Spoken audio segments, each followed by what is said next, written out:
When they started to go beyond that, they realized that we're now running out of space, so they now started to reduce things to the atom. And what they found out was that the universe itself cannot contain the evidence. And that's exactly what the Apostle John wrote in his book when he said, I suppose that if all were written that should be written, the earth itself couldn't contain the works. So from that standpoint, from the standpoint of my second proof, the Old Testament prophecies, it's just staggering, okay? We have Isaiah 53. It wasn't read today, and I'm not going to read it now.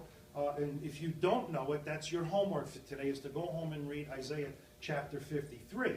But when I had gotten saved, I had a Jewish friend who was converted, gloriously converted, and he told me a very interesting story that I want to share with you. He said, you know, I got saved and I'm on fire and I'm trying to share the word with my family.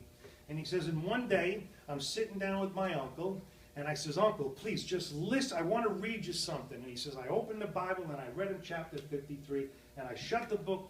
He says, and when I was done, my uncle looked at me and says, don't ever read to me from the New Testament again.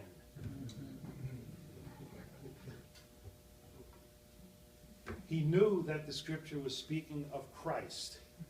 And unfortunately, it didn't convert him. Jerry went through Psalm 22, as he said, written 1,000 years before, or 500 years before crucifixion was even known. We have the beautiful type in the book of Genesis of Abraham and Isaac, the type of the father and the son. The first time that the word love is used in the Bible is towards a father to his son, when the Lord said, take now thy son, thine only son whom thou lovest.